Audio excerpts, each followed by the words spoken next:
Hey guys, welcome to the QHead podcast. This podcast episode is going to be rich in visuals, which I'm sure it will make you say, wow, if not, damn.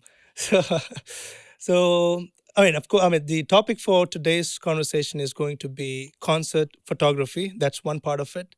And the second part would be about cinematography. And this podcast is especially designed or curated for the budding photographers and artists out there. And also, if you like photography, if you like images, visuals, this is the podcast you don't want to miss. The guest for today's podcast, so I have invited Prithviraj Shastri, who goes by the artist name Shutter Shastri. Welcome to the podcast.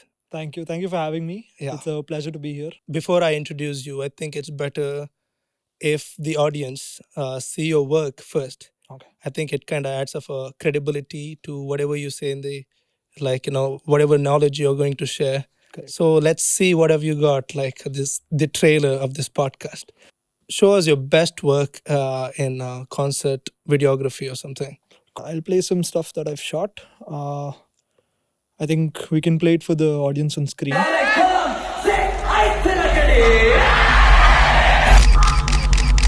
Five, four, three, two, one.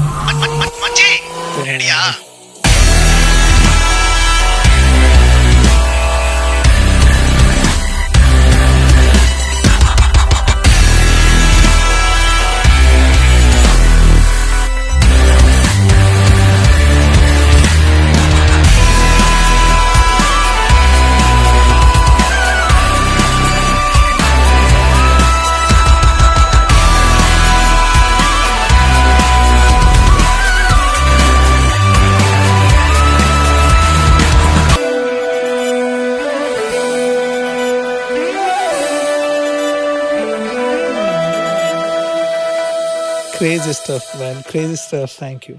I'm kind of addicted to this. Can you show me one more? Yeah, sure. I'll play you something. There's a band called Monuments. Okay. It's a metal band. Okay.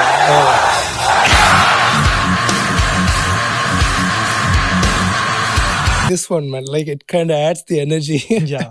So this great stuff. Think Anything this else is you enough, want to I guess. see? Yeah. Yeah. You have one more. I mean, anything else to? Let me find out something for you. I have a bunch of stuff. We'll play this. This is my last video upload. What's on them shot and we not take shot, them free now we know. What's on them shot and we not take shot, them free now we know. What's on them shot and we not take shot, them free now we know. Them free now we know. Them free now we know. When them song ya play the dance all the show, them free now we know. Mad spider link with boom box cartel, them free now we know. What's on them shot and we not take shot, them free now we know. Them free now we know. Boom box cartel, alright then. This is the one I was doing.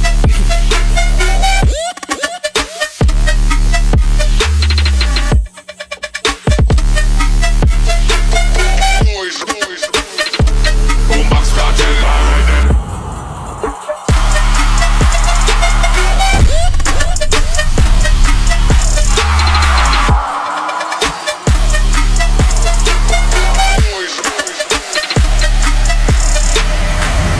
Video by Shutter Shastri. Yeah, I think we can move on now. Uh, It's refreshing to watch my videos after a while now. Like I okay. this is After pretty much watching a lot. 3 years ago. Okay. Yeah. So it's been a while since I've only seen some of the stuff I've put up. So brings back a lot of memories. Cool. Prathviraj Shastri is a budding cinematographer and who I think started his career in concert photography.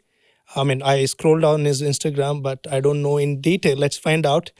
So, as far as I know, I scrolled down to his Instagram profile. The first videos I found is concert photography, which I assumed that you started your career in concert photography, which is quite unusual for a photographer because concert photography, I feel, is very complicated, full of chaos. We'll get into that. And right now, he has moved on from concert photography to other avenues such as fashion, music videography, and he does high-end weddings. So he has joined India's top wedding studio called House on the Clouds. So if you don't know what's House on the Clouds, that's the wedding studio which does the wedding shoots for the celebrities. I don't know what celebrities they have shot. Like, can you? They've shot Ranbir and Alia. They've shot Siddharth Malhotra and Kiara Advani, KL Okay, Rahul and so Atiya Shetty. okay, that's a big deal. Yeah, so they've been doing a lot of Okay. high-end weddings. I'm yet to join them. Disclaimer: I've not joined them yet. Okay. But October 1st, I think I'll be joining in. Okay, So very excited for that part of the journey.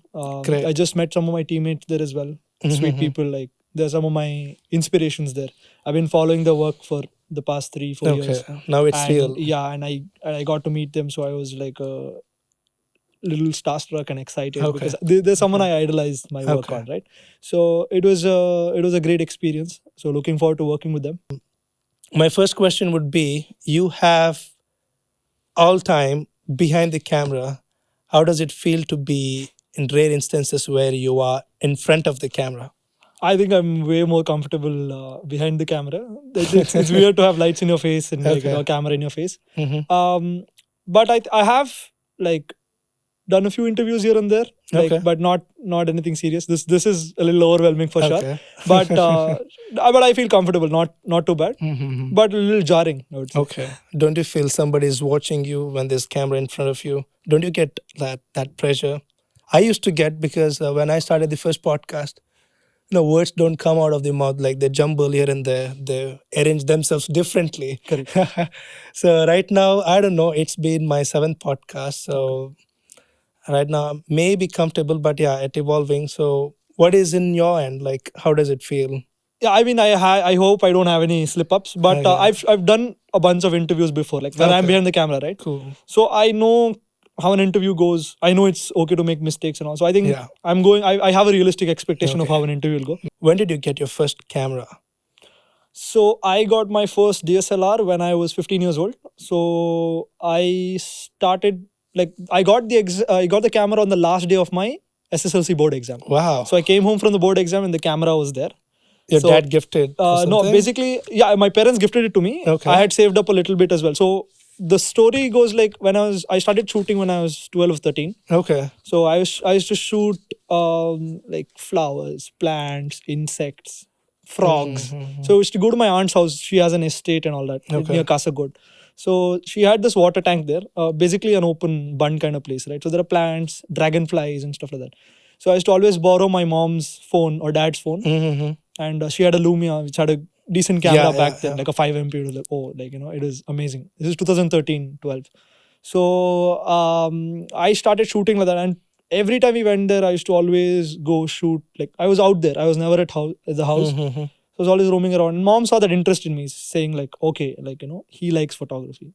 Good or bad is a different question. I was pretty bad back then, but still I liked it. And I am a kid who used to pick up a lot of things. I tried every sport. Used to go for 3 months, drop that after getting bored, go do something else, drop that. So my dad was kind of nervous, saying that what if I buy What one is his camera? passion? Yeah, what if this dies off in 2-3 months? Yeah. So I mean, rightly so, right? Yeah, Like a true. 25K ka camera is Correct. not a not an easy thing On for the hand of SSLC kid. Yeah, I was in 8th grade that too. So I used to always ask, like whenever can I get a camera? Can I get a camera? So my parents told me get 85 and above in SSLC, and I think 90 or 85. I don't remember the numbers. Get good marks. They never forced me for marks anyway, but SSLC was a big thing, right? Yeah. So they're like, at least let him work for the camera. I think that was their thinking. So I what happened was I'm bad at math. Okay, so in my SSLC exam, I think math was one of the earlier exams, and I had botched it. Like I knew I had got pretty less. I think I scored 65, 67 something. The rest of the marks were great. I mean 85. Yeah. I mean for me it's great marks. So I knew that after the math exam the target is not going to be met. Like I did the calculations and all that. So I was very upset, and I think I was crying, and mom saw that, and she told me order off the camera anyway. It's okay. I saw how hard you worked for the exams a few months before. She's like, we'll buy it off you. So they bought it for me. I finished my social science exam. I go back. The camera is at home. Wow. So from that day onwards, I started shooting with the camera. What was that moment for you? Like, it is like, I think one of the most memorable days of my life. Is it? Yeah. Nice. So I mean, you can trace back that passion for photography a little back. Like, can you recall what, like, really you saw in photography back then when you were a kid? Like, how did that passion, Yeah, I don't think it was a very deep, like a deep, what do you say, deep feeling as such. I just enjoyed being out there, focusing, very zoning on very tiny thing. And like when you start out, I think when you have a phone, all the good photos are usually macro shots because that world looks different up close, right? Yeah. So I was very fascinated by that, and I could see new details. And I don't know, it's something I was creating something, and I used to go show my parents, saying, "Hey, look, I shot this." And mom used to be a big supporter. She would be like, "Ha, do more." Like, Dad was worried about the camera aspects of it. Like, what if this guy asks a camera? So that was the thing. But like I said, mom got on board first. I think I call her my first supporter. She's done a lot to get me to where I am. I've not achieved a lot in life, but like she's helped me out a lot with whatever I've done, right? And dad eventually, like after I started doing commercial work, he realized that he was just worried. I think when he saw the money coming in, yeah, he's like, okay, he's going to be fine. Like, when people were taking me around, like when concerts started, this is 2019. Okay. So 5 years he was not on board, and I'd even asked him like, should I go to photography school after second PU, right? After my 12th. What was the reaction? So he was like, see, he told me a very logical thing. He told me the 12th degree is not going to be enough in the modern day world. Your 12th pass is not a pretty title. So you're not gonna in society people are going to be, and he has a point. I still agree with him. So he's like, do any degree. Do like, you want to do BSc. I had taken science in PU and I had taken up computer science. So I knew that I didn't like computer science that much. I didn't understand it that well, I think, like coding and all that. So I scored decent. I scored pretty well, but I didn't like it. I didn't enjoy it. So, but I liked physics. So for some logic, I thought civil or mechanical are the two options because they do involve a lot of physics in it. But I didn't have a realistic expectation of how much physics is involved versus like other stuff, right? Mathematics and all that. Mathematics I didn't like, but anywhere I went, BSc or engineering, I think I'd have a fair bit of math, right? So all of my friends were going to engineering. So he told me do any degree. He didn't force me to do engineering or any of that stuff. So photography school got dropped, and I'm glad I didn't do it also because photography school and like this is a different discussion. We'll come back to that later. So photography school, personally, I don't think is worth it. For cinematography, at least, I think you make some contacts, and photography school for contacts, yes, contacts but only. You can do a lot of learning on YouTube. I am completely self-taught. I mean, I have mentors; they have taught me, but I started out from YouTube. Till this day, I sit and watch YouTube videos, tutorials. I learn something from time to time when I'm free. Even this video will be the part of that YouTube content for the budding photographers. Oh, hopefully. That's a big leap, but hopefully it'll happen. But so that's what it's been like. And once I joined engineering, then everything changed for me because I started shooting for my college fest. So I studied in NITE. I did civil engineering there. So I graduated in 2021. So as soon as I entered NITE, I knew a couple of my seniors from 12th. So they wanted someone to shoot video content for the fest. So I started shooting video content there. So there you saw an opportunity. Yeah, it was not an opportunity. I never thought I would get career opportunities there. And around that time, I'd already done professional gigs. So I got my first shoot, I think when I was 15 years old. Wow, okay. Yeah, you got paid for your I got paid 500 rupees. Okay, what was your gig? So there's this college in Mangalore called Expert PU College. I think Mangaloreans will know, right? So they have this Dandiya night. I think it's for Navaratri. So I just got a camera like less than a year ago at that point, I think. And I ended up going and shooting the whole event. And next day, I got 500 rupees. 500 rupees ka note. Okay. And I was so happy. Nice. I went home. I showed it to mom. How did you spend it? That evening, Prime Minister Narendra Modi came on TV. And he said, note has been demonetized. So my 500 rupees was worthless in 8 hours. So that was a cruel lesson. Nice. But it's not a big deal. Now I laugh about it. I mean, 15 years earning 500 rupees is a big deal, right? I think so. I mean, actually it is. It felt like I did something huge. So that gave me confidence to go forward. So Rashmi Malya, if you're watching this, thank you for my first gig. I call her Dani. She's my friend. So she's the one who gave me that gig. So yeah, Expert PU College Dandiya night was my first. Next, let's move back to your engineering life where you were practicing photography, videography for the college fest.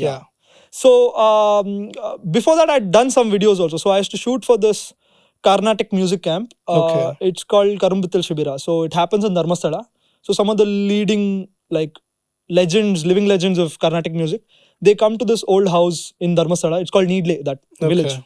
right? And there's this 100-year-old house. So all these artists come there, and the owner of the house, he's a legendary violinist himself. His name Okay. is Vittal Ramurthy. So he's a fantastic violinist, and he organizes this camp every year in May for 5 days in that house, and hundreds of students come. They don't charge a single penny, and they get to learn from the greatest Carnatic musicians alive. Okay, and that was quite an experience. So I used to do these long concerts, 3-hour concerts, edits for them, and like they needed an after movie for the 5 days. So I used to go there. I shot that for 2 years. So that was one was right after my first PUC.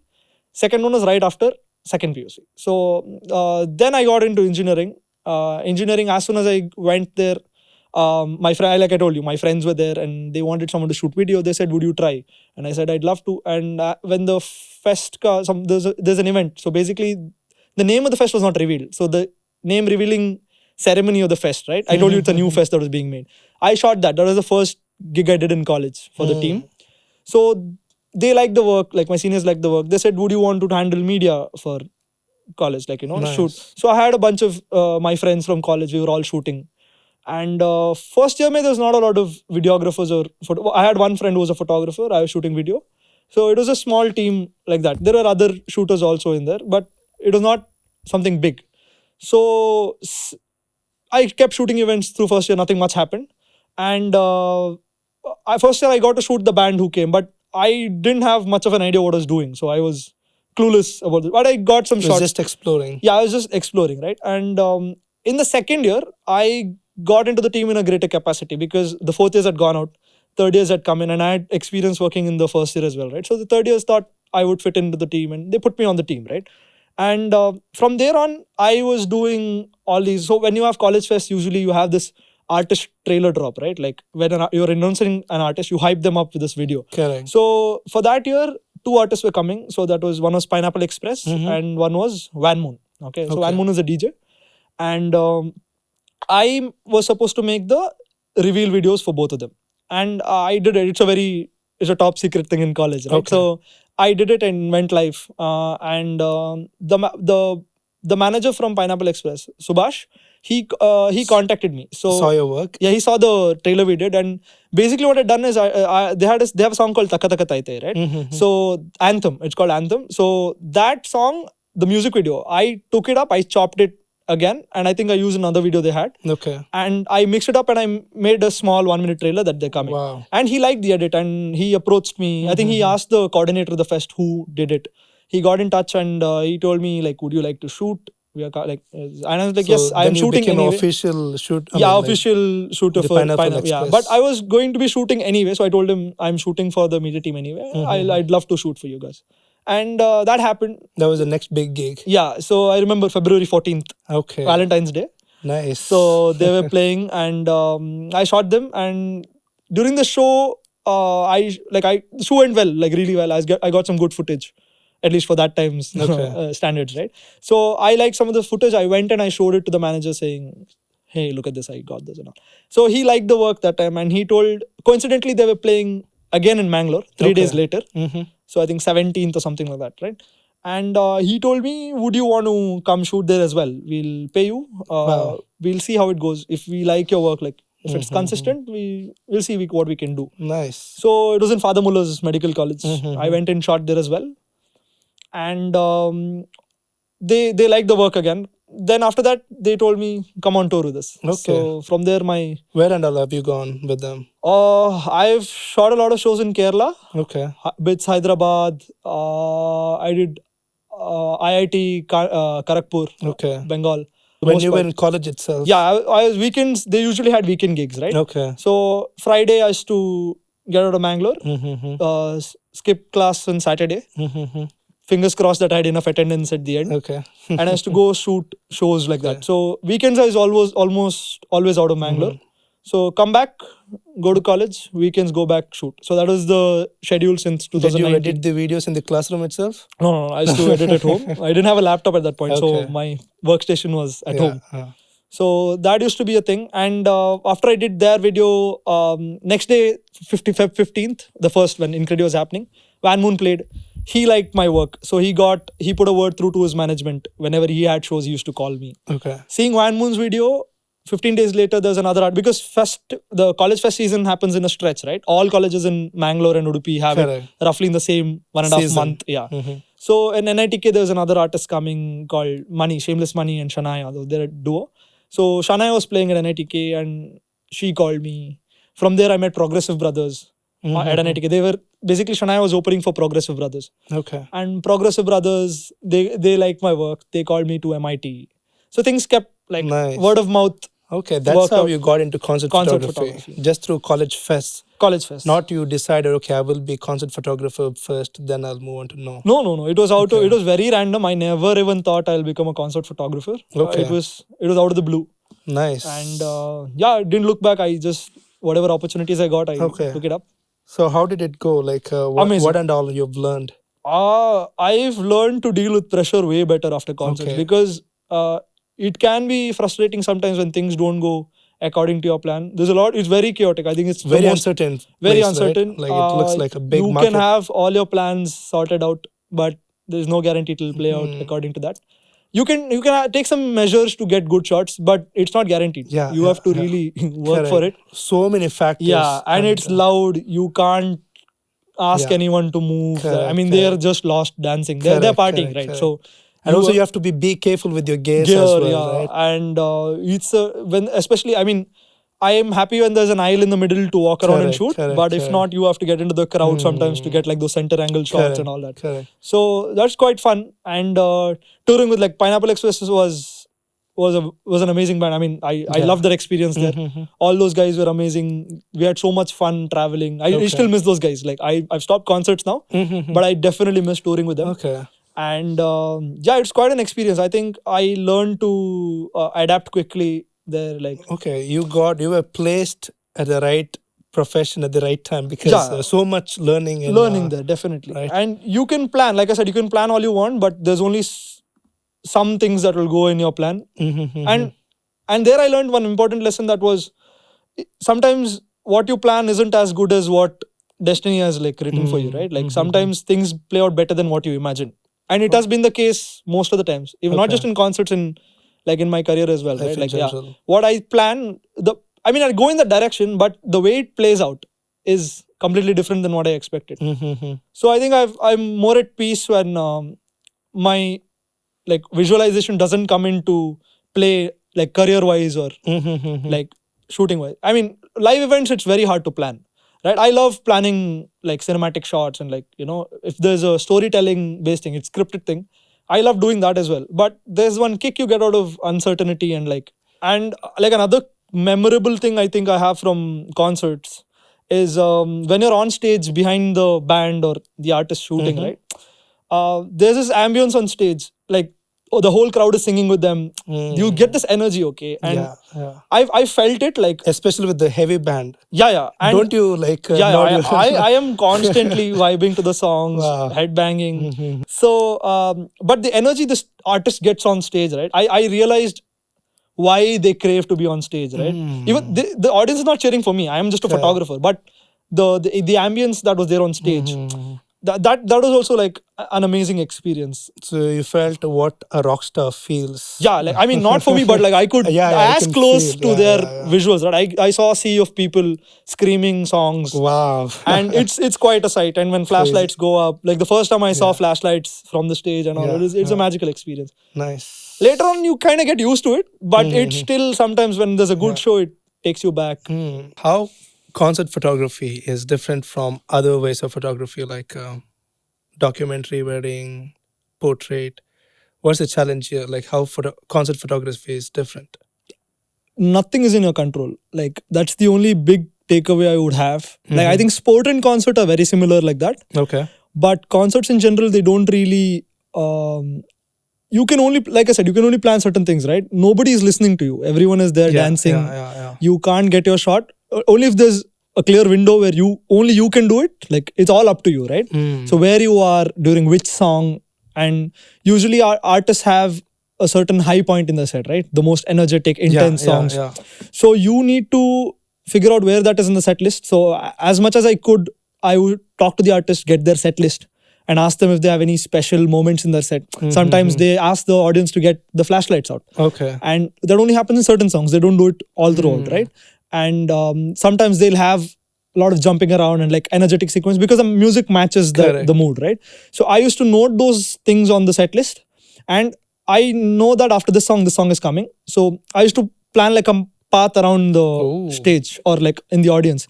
Because once you go into the audience, it takes you a while to get back. So at least for a song, you're in there shooting, and there's no guarantee you'll make it. You get that shot and you start moving out. Like 70% of the time goes moving through the crowd, and 30% maybe getting the shot and coming back. So let's say I'm in the middle of the shot, and for the next song, the flashlights are out. I have to make sure that I come back, get back on stage, because the better angle is probably on stage, like a wide shot where the singer is singing out, or something of that sort, right? So that's the thing. In concerts, not every time, most of the time, it doesn't go to plan. And upon that, there is also editing.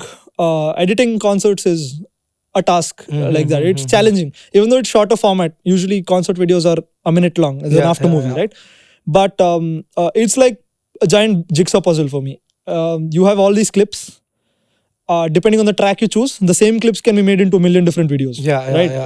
If I give my same footage to another editor and let him pick a song, okay, he's going to probably come out with a different edit than what I have. So it's very person specific, vision specific thing. I mean, filmmaking generally is, but concerts even more so. I feel like there's a lot more variation that can come in the edit compared to shooting, right? True. So editing is where the film is made. For me, in general, all my films, it happens in the edit. Correct. The track you choose, the pacing of the edit.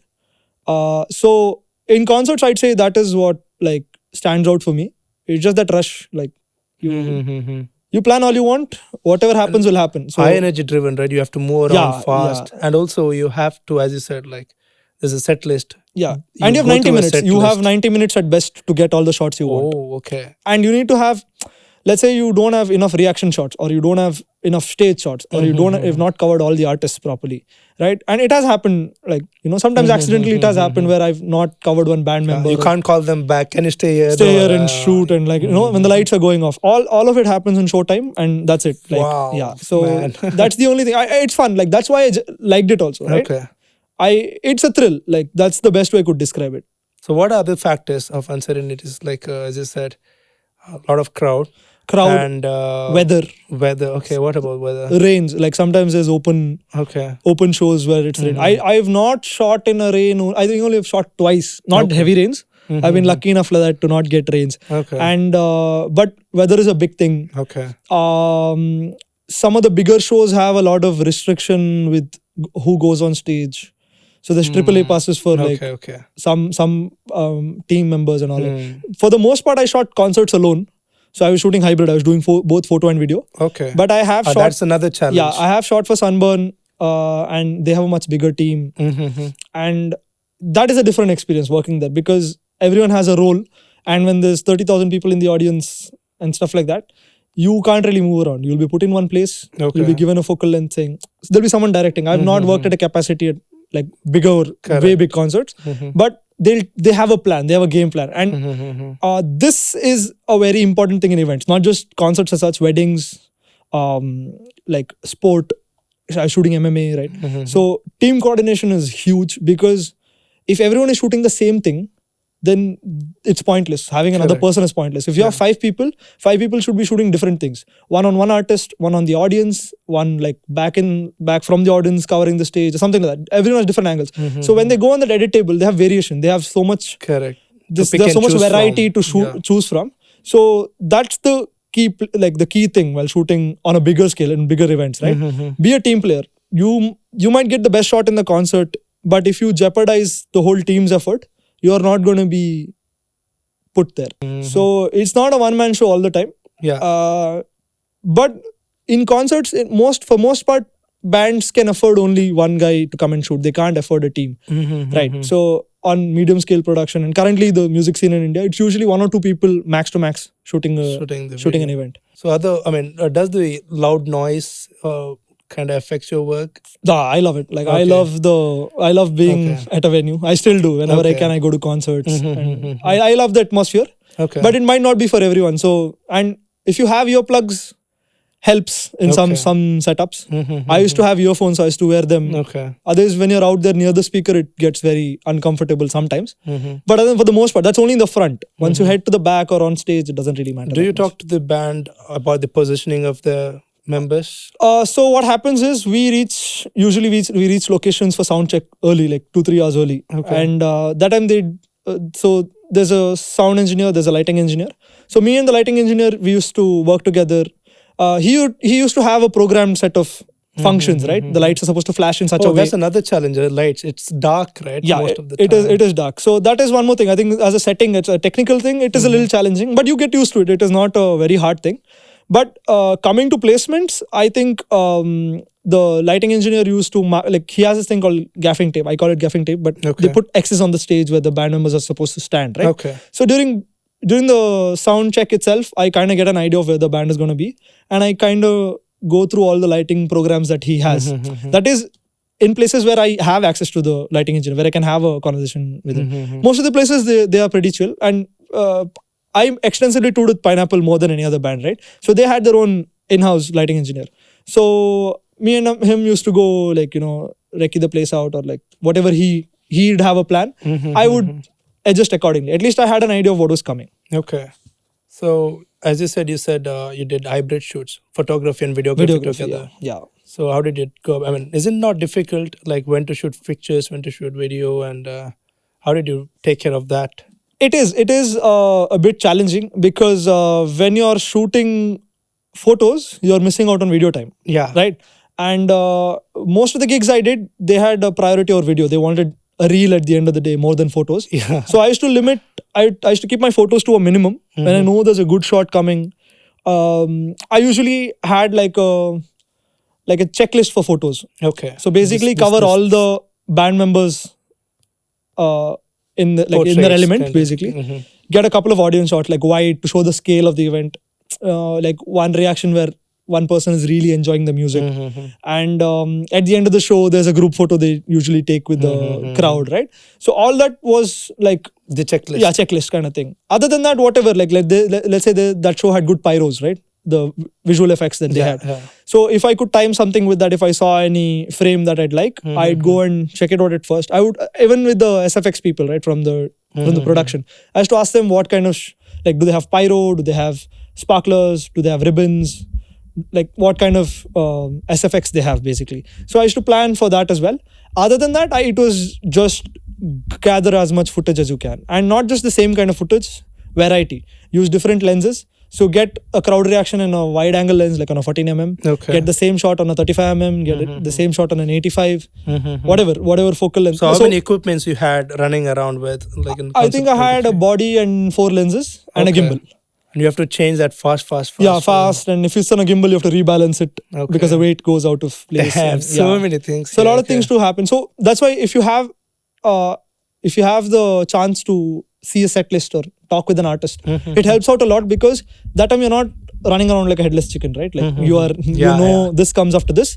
I have an opportunity to get this shot. When you have access to a set list, right, it makes your life easier because you can plan your path. Like, I have to be on stage for this song because this moment is going to happen. They're going to interact with the crowd. Pyros are going to go off at this song, so you will be there. So at least it's better than just running around here and there and getting shots. It'll help you get quality shots. And in a film, there are always these money shots, right? So like you said, for that drop, for that one video I showed you, you like this shake. So that was like one of the best shots I got there. I personally... Did you shoot that, or did you play that with the editing? I shot it. Okay. So you can do it in edits as well. But edits, it doesn't look that real all the time. Okay. Depending on the shot. Wow. And it's harder to make. Like, it takes a lot more time, right? This is a different kind of practice. You do those movements again and again.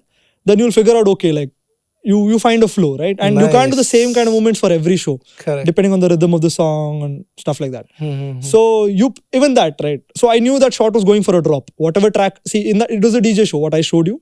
So I could have used any track I wanted. It's not, usually in DJ shows, if it's a big artist, they'll have their own song, you edit to that song for it to make sense. Yeah. But if it's not a huge artist, or if you pick something in the genre, let's say someone plays dubstep, someone plays tech house, so you pick a song that's from that genre which matches the show also. That makes your life easier for two things. One thing is the audience, when they're dancing or they're grooving, they have a similar BPM, or this rhythm is similar because of the genre, right? So that used to help me out, and I could plan out, like, okay, if he's playing a very hard set, I want very aggressive rapid movements. I used to shoot accordingly. So I used to study the artist a little ahead as well. So it would help me out. Imagine like there's an indie song going on and it's all mellow and like love songs and the camera is shaking. That's going to look really bad. So that's, I think, one more thing. Like, you need to figure out the style of the artist, what he does, how much energy he has on stage, and accordingly you make those shots happen. Like, editing is, yes, it does make the film happen, but if you don't have the appropriate shots for editing, if everything is just boring shots for a very high energy metal concert, you are not going to have a good film. So that's something you have to keep in mind constantly. And when you're shooting multiple artists, it gets a little confusing, because you sometimes, when you do 3-4 shows for one band, and they may be singing slow songs, right? And then you come do a metal gig next, you're going to be a little out of your element. But that's one thing that I also had to, like, start fresh every It feels concert. like so many tabs in your brain, right? Yeah. So it's like there's so many tabs in my brain, basically, right? So you have to go with a clean slate every concert, saying, you know what, I've listened to his music. This is what he'll play, and I've did my homework as much as I can. The set list, if I can, I'll get. Pyros, I know where it'll be, like, popping, and I shoot accordingly. And fingers crossed, it comes all together in the edit. So what do you do with the lighting? Like, it will be dark, right? Like, most of the time the concerts nowadays, I think they're pretty well lit. Like, the production has, even when I was working up also, like, even in college shows, the production has gone up really high, like in certain colleges. It's not that challenging. It is not that challenging. It's just that lighting conditions are it's changing sometimes, because there might be like a neutral yellow light coming in for certain songs, and instantly when the beat drops, it starts flashing, right? Correct. So you have to be quick on, like, the shutter speed and like your aperture or whatever to cut down light. So you like, I don't know how to explain it as such, but I sometimes silhouettes look good. So silhouettes are basically the background is properly exposed, the subject, or like, let's say, silhouette of like an outline of a figure, right? That will be there. So it depends on what you want to achieve, right? So, and you have a split second, because before the lighting goes, change the shutter speed, get the shot, move on. All the knowledge and techniques have kind of embedded in your intuition, I feel now. Yeah. Like, so it's before, basically, it becomes like muscle memory at one point after you shoot a lot, right? Not just concerts, anything you shoot. When the exposure goes up, you know it's out of place. You don't like it. As soon as you like what you see on screen, I mean, that's the easiest way to put it. If you like the image that's coming from your screen, then it probably is the right thing to do. There's no right or wrong in it. Like, it's all up to what you do later on. Like, I did it. I mean, what is the minimum gear you need to have? One need to have if to shoot a concert photography or videography. You will need like a little, at least like medium budget gear for concerts, I'd say, just because it's low light compared to other things. Like, it is still a low light environment. Sometimes it gets dark also. So better noise performance in your camera will give you an edge in edit later on if you want to increase the exposure a little. And in concerts, exposure mistakes can happen more often than not, because lighting is changing constantly, right? Sometimes good moments, before you change the setting, good moments happen, and it might be overexposed or underexposed. You might have to pull it up or like change it up a little bit. So better, like a little bit of a better camera would help. Like, I started out with a Canon 80D when I did concerts, right? So that's a medium budget APS. It's not a full frame camera. It's not a professional camera. So having lenses that can shoot wide open and let more light in, it'll always help you out. Because you can always cut down light. But pumping up light either only happens through the lens or through ISO. And when you increase ISO, there's a lot of noise coming in. It gets mushy. It's not gradable that much, right? So the tip was to like get a camera that could do well in low light and just like go and shoot. I have an idea. I mean, when I was thinking about concert videography, concert thing. Now Magic Pro, like Apple released the Magic Pro, the augmented reality, virtual reality. I think it may come to picture like a broader public use in the down the line. Uh, would it be a good experience if you place a 360-degree camera in the midst of the crowd and shoot wedding and give a live experience for the viewers anywhere in the world? And Yeah. what do you think of Yeah, it? I mean, people are already doing it. So there are Okay. like a lot of in concerts, people are doing it. Okay. I've heard about a few wedding companies do it. I'm not sure about the name, so I won't name drop. Yeah, okay. But I have heard that they are shooting VR. So I think even Canon came up with this fisheye Camera. VR lens. Okay. So it has two lens barrels. So it has basically two lenses. Okay. And like a left eye and a right eye kind of a thing. And they give you this 180 degree, I think, if I believe, 180 degree VR coverage. Okay. So it shoots everything, Okay. right? And not when- 360. not 360. Okay. Okay. But there's cameras like the Insta 360X 360. and all that, right? So it's already been done. So in India, if you see, there's a team called NeoFox Media. They shoot Okay. Sunburn. They shoot most of the content for Sunburn. Oh, it's already there. Yeah, they're Okay. already tying like they're using one Insta 360 on a pole through the crowd. I think they've also I'm not sure, but I think they also tied it up on a drone Okay. and flown it across the audience, and they've used that. And it drops. They go from that fisheye perspective to like either the audience or something. They do the camera flip kind of a thing and all that. So there are also teams from foreign countries. So there's if you're into concerts, then you should watch Final Kit Films, and there's a team called Alive Coverage. So there's a ton of foreign photo teams that cover concerts. So Final Kit Films shoots for Ultra. So Okay. basically, pretty much all the Ultra film festivals in the world, they are the ones shooting it. So they have some crazy techniques. They do these hyperlapses. They do 360, and their interesting thing is they shoot the concerts on cinema cameras. So the full-fledged huge okay. red cameras. So they have a bunch of those in the crowd, and that's a huge team. They're like, I think 10-15 people at Okay. least, and they have another level of coverage going on. So it's already been done, but like you said, it's not mainstream yet. Especially to experience it through VR, Yeah. it's a niche thing. I think people I'm have thinking tried. of like, there would be an app where let me sit at my own home and like Yeah. let me go through some concerts. So you have options. Okay, I have mood for rock metal. Yeah. Okay, then I can. I think put the Tomorrowland did VR in. something like that for virtual during the pandemic, right? Okay. Since Yeah, concerts are not yeah. I happening, think they did a green screen thing of artists and put them on these CGI stages, and they shot like a whole show where the artists Okay. actually played the set, but they've recorded it and put it on Got out it. there for the audience to enjoy through VR and all that. But VR is still, I feel, There not are just lot- concerts, Yeah, just yeah. for everything, right? Weddings or like commercials or any of that stuff. It's still still a toy for the rich, Correct. right? $3,600 for an Apple goggle is not a joke. Like Yeah, most of yeah. us won't be able to buy it, like including me, right? I don't think I can Yeah, afford yeah. afford a Apple VR goggle. So, but it is eventually like with all tech, right? Like imagine how expensive phones were 10 years ago for like 10% of the features it has now. Yeah. As tech gets better, I think people find a way to make it cheaper, and like with advances in semiconductor tech and like Yeah. LEDs and like all that stuff, right? Things get cheaper. So it's surely going to happen. VR is the future. It's already, because there's so much room for you to show. Immersiveness. It's right? immersiveness, right? It's another level of immersiveness. So when you combine these techniques, which are already immersive, Yeah. with immersive technology, it's going to be so much more better. And again, it depends on your intention. What do you want to do with it? Like, I don't think VR will replace classical cinema or like cinematography or filmmaking or photos as it is, because the purpose is very different.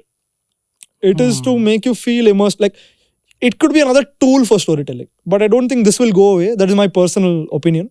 But it will definitely take a chunk of the current type of filmmaking, right? It's going to open new avenues for films. Nice.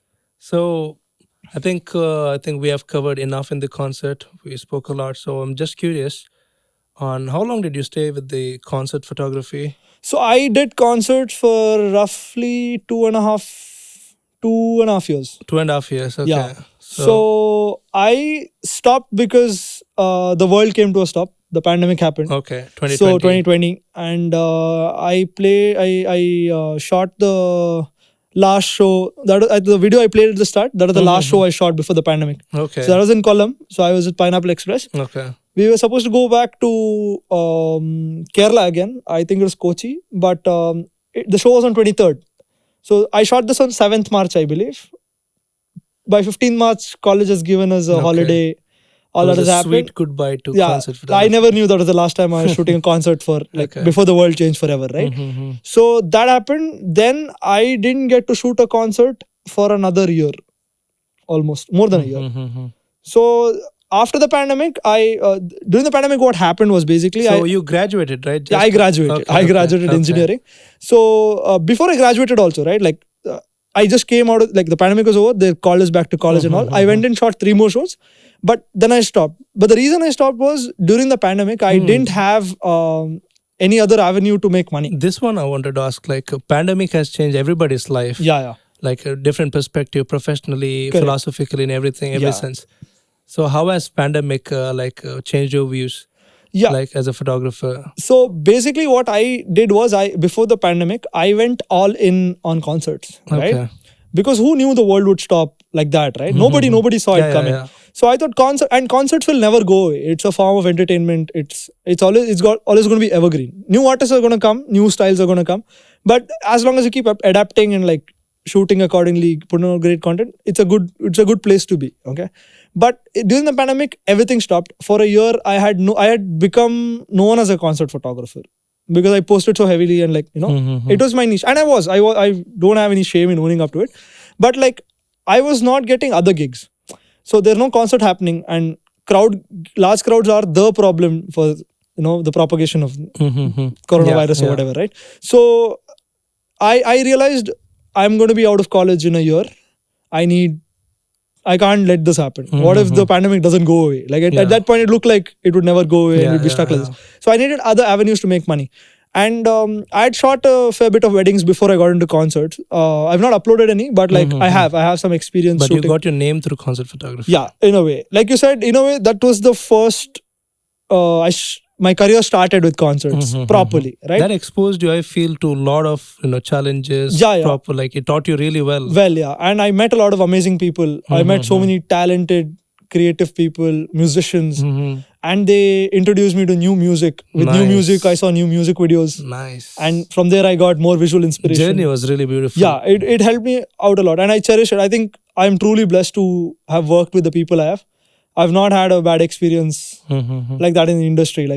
Most of the artists were very, very nice to me. They treated me like family. We had fun on tour, and very few people get to experience it, touring with an artist.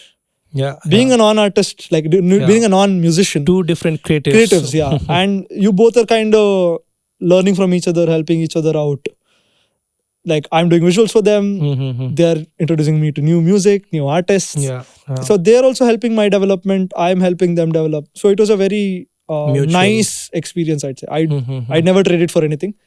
And basically, and then the pandemic got really, really bad. And only thing that was not stopping in pandemics were weddings. Right. How did you spend your time in pandemic? It was a lockdown for around 6 months or something. Yeah. So how did you did you spend your time on editing stuff? Yeah. Or, so at the starting bit of the pandemic, I had some edits pending from the tour and all that, right? So I was finishing that off, and I had no new shoots coming in anyway. So I started learning new stuff on YouTube. Okay, like editing techniques and new effects and filmmaking theory and just improving on my craft like that. And I was doing lazing around a lot, sleeping a lot, watching films.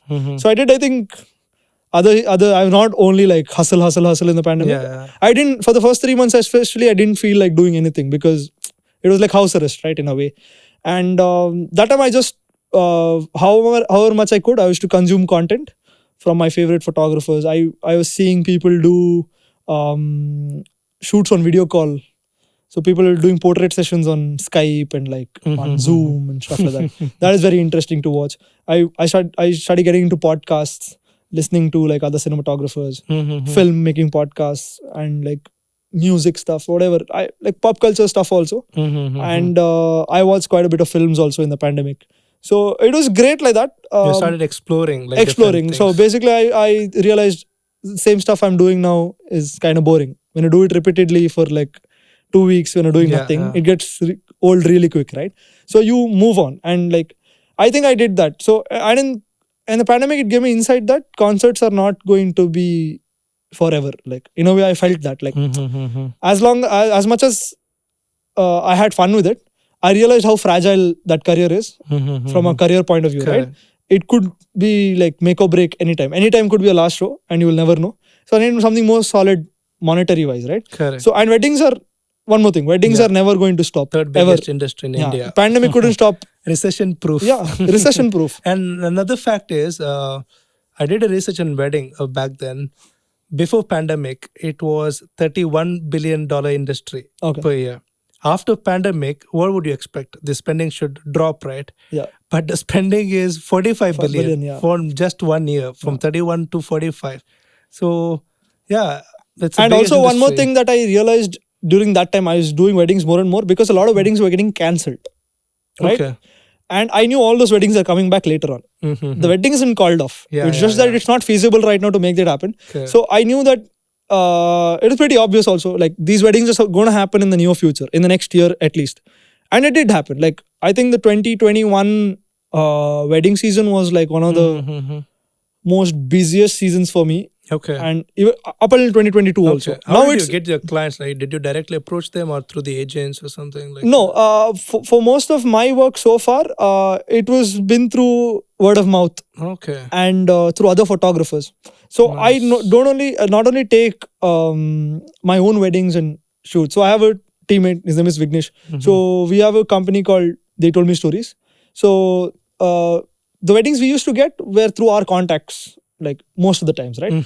And that was doing well because in a way we also knew the couple to a certain extent. We could go into a little deeper in depth about the relationship. And the kind of films and photos we make, it's about storytelling, right? It's about showing the couple as they are, what their love language is, how they interact, and everyone has a specific type of bond. Not all couples are the same. So we started exploring into that, like, how to interview people, how to get the emotions out and stuff like that.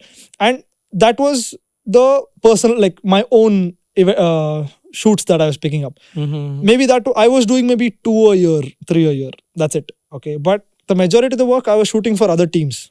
I was freelancing for other teams, shooting for them, traveling. And that was a fun experience because they're two different things in a way, right? In your wedding, you have to deal with the client, their expectations, and they will have ideas. You have to make sure that happens. You will have something to shoot for your portfolio because a lot of the times the film you want to do and the film your client wants are not very similar. So you have to make this compromise saying, your creativity and client's so usually you do a cut for them. Then if the content from that wedding is good, you make another edit for yourself to show it to people and stuff like that. So I was mainly shooting only for other people. I've not done any edits unless I've shot those videos. I don't prefer. That's one more thing. I only edit the videos I usually shoot.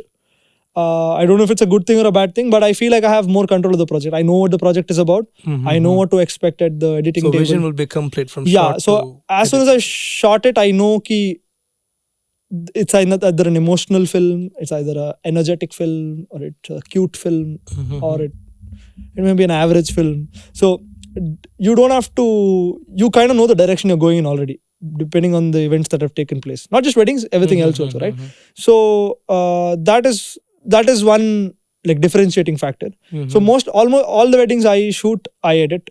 Okay. And unless I can't, like if I'm too busy, then I'll have to outsource it to someone. But 90% of the stuff I edit. But other than that, I was freelancing for other people. Yeah. So that's how the pandemic changed your career projection.